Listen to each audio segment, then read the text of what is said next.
Chapter 3. After these things King Ahasuerus promoted Haman, the son of Hammedatha the Agagite, and advanced him and set his seat above all the princes who were with him. And all the king's servants who were within the king's gate bowed and paid homage to Haman, for so the king had commanded concerning him. But Mordecai would not bow or pay homage. Then the king's servants who were within the king's gate said to Mordecai, "Why do you transgress the king's command?" Now it happened, when they spoke to him daily and he would not listen to them, that they told it to Haman, to see whether Mordecai's words would stand. For Mordecai had told them that he was a Jew. When Haman saw that Mordecai did not bow or pay him homage, Haman was filled with wrath. But he disdained to lay hands on Mordecai alone, for they had told him of the people of Mordecai. Instead, Haman sought to destroy all the Jews who were throughout the whole kingdom of Ahasuerus, the people of Mordecai. In the first month, which is the month of Nisan, in the 12th year of King Ahasuerus, they cast Pur, that is, the lot, before Haman to determine the day and the month, until it fell on the 12th month, which is the month of Adar. Then Haman said to King Ahasuerus, "There is a certain people scattered and dispersed among the people in all the provinces of your kingdom. Their laws are different from all other peoples, and they do not keep the king's laws. Therefore it is not fitting for the king to let them remain. If it pleases the king, let a decree be written that they be destroyed, and I will pay 10,000 talents of silver into the hands of those who do the work, to bring it into the king's treasuries." So the king took his signet ring from his hand and gave it to Haman, the son of Hammedatha the Agagite, the enemy of the Jews. And the king said to Haman, "The money and the people are given to you to do with them as seems good to you."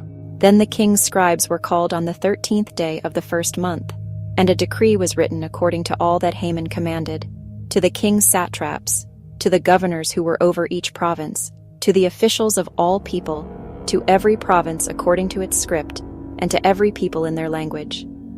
In the name of King Ahasuerus it was written, and sealed with the king's signet ring.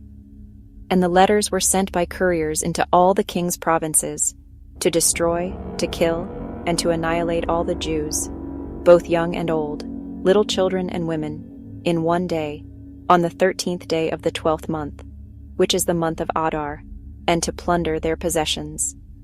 A copy of the document was to be issued as law in every province, being published for all people, that they should be ready for that day.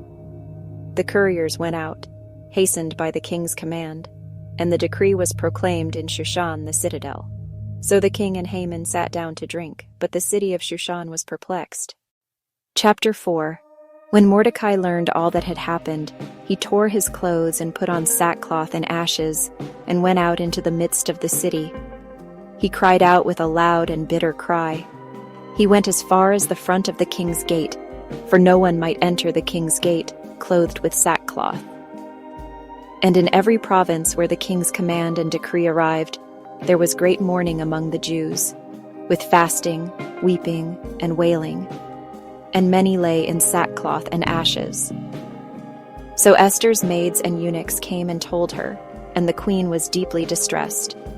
Then she sent garments to clothe Mordecai and take his sackcloth away from him, but he would not accept them. Then Esther called Hathach, one of the king's eunuchs whom he had appointed to attend her, and she gave him a command concerning Mordecai, to learn what and why this was. So Hathach went out to Mordecai in the city square that was in front of the king's gate. And Mordecai told him all that had happened to him, and the sum of money that Haman had promised to pay into the king's treasuries to destroy the Jews. He also gave him a copy of the written decree for their destruction, which was given at Shushan, that he might show it to Esther and explain it to her, and that he might command her to go in to the king to make supplication to him and plead before him for her people. So Hathach returned and told Esther the words of Mordecai. Then Esther spoke to Hathach, and gave him a command for Mordecai. All the king's servants and the people of the king's provinces know that any man or woman who goes into the inner court to the king, who has not been called, he has but one law: put all to death, except the one to whom the king holds out the golden scepter that he may live. Yet I myself have not been called to go in to the king these 30 days. So they told Mordecai Esther's words. And Mordecai told them to answer Esther, "Do not think in your heart that you will escape in the king's palace any more than all the other Jews. For if you remain completely silent at this time, relief and deliverance will arise for the Jews from another place, but you and your father's house will perish. Yet who knows whether you have come to the kingdom for such a time as this?" Then Esther told them to reply to Mordecai, "Go, gather all the Jews who are present in Shushan, and fast for me. Neither eat nor drink for 3 days, night or day. My maids and I will fast likewise, and so I will go to the king, which is against the law, and if I perish, I perish."